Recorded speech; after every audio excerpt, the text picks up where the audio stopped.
Marahil dahil sa aberyang nangyari kagabi, hindi na kami pinayagang sumama sa pagbilang at pagklasipika ng mga buto.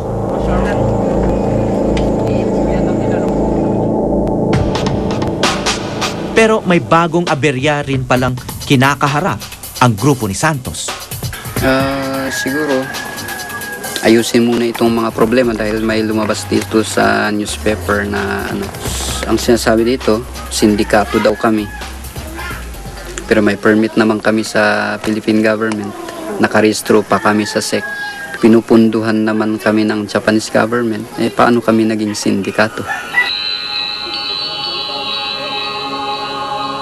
Binibili daw namin ng 1,000 per head yung mga Japanese. Hindi naman.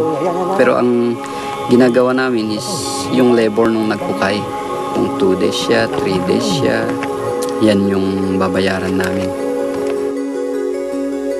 Bukod dito, may ilang din mga dyaryo ang pumuna sa gawain ng grupo ni Santos. Dinipensahan naman raw ng Embahada ng Hapon ang proyekto ng Kwentay Investigations. Sa aming panayam sa opisyal ng Kwentay, kampante siya na hindi matitigil ang proyekto. あれは日本の変質狂ちょっとおかしい人が新聞社に話を持ち込んで、しかも新聞社が全ての裏を取らない、つまり我々にもインタビューしない、日本政府にもインタビューしないで勝手に書いた憶測記事。 And that organization is using your name? そうみたい。I don't know. Like that. I have no idea. You are pushing with the operations as usual, or 普通に usual. and in your calculation, will this project be going on for the next how many years? 一応5年間。 That's a lot of bones. Yes. 380,000. So far, how many have we recovered? 130,000. And this is in which parts of the Philippines? Oh. Entire island. Who classifies the bones, sir? ナショナルミュージアムと日本の厚生労働省ですね。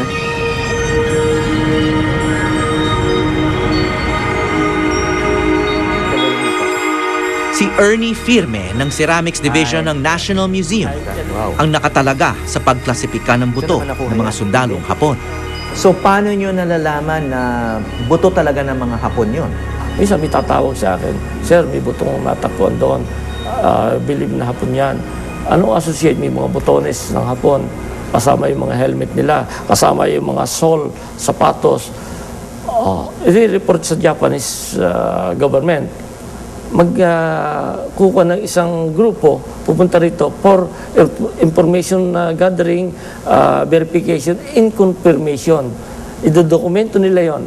So, hindi ito buto o bungo ng mga Hapon ngayon? Ito? Yun ang paniniwala ng namin. Dahil isa ang Japanese government mission, isa yung Kwentay, magbubutuhan kami dyan. Ano, paniniwala nyo, bakit ito, ganito? Ako, ang feeling ko, hindi Hapon yan. Ang DNA test, dun sa unang pinatest namin na Nagoya University, ay mahigit na 2,000 years. Pero meron mga pinatest doon sa Nagoya na talagang nakita na sa Hapon talaga yung buto na yun? Wala pa yatang na-test Wala doon pa. na Hapon. Pagka nagkameron lang ng duda yung mag-aako, o yung isang Hapon nagkaduda, yung isang grupo nagkaduda, tingnan mo na, ba't ito ganito? Ano nga natin, wag na muna ito. Wag na muna natin pakialaman ito. Set aside muna natin sa iba tayo. Gaano kahalaga sa mga Hapon ang mga buto na to? National hero nila ito. Kahit ano ang ginawa nila, national hero para pa rin nila itong mga namatay na Hapon dito. Kaya kailangan maibalik sa kanila. Ayon sa kanilang website, may 45 nakuhang buto noong 2007 at 446 naman noong taong 2008. Pero sa katapusan ng 2009, nagtala ng 8,675 mga butong nakolekta nila. Hindi naman lahat sa Ifugao yun. Buong Pilipinas yun. May galing Bisaya, Palawan, Bohol, Mindoro. Tsaka nagbabayad na kayo ng labor. Babayad kami ng labor. Nag-umpisa kaming nagbigay ng information nung parang November or December 2008. Pero dahil ang dami naming pinupuntahan na tapos walang mailalabas na buto.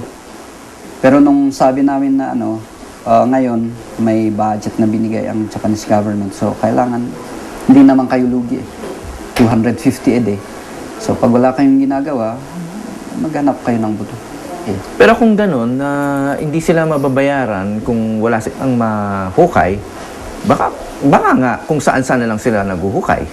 Yun nga, kailangan may ebidensya sila Saka sila yung may affidavit na ako ito, nakuha ko doon. Ito yung sinabi ng tatay ko o lolo ko na pinaglibingan ng mga Hapon.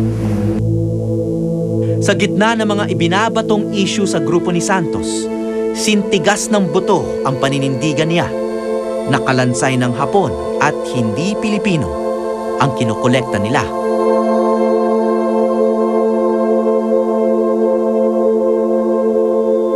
Also, we have our village. If we will close this place, maybe some of us will get there.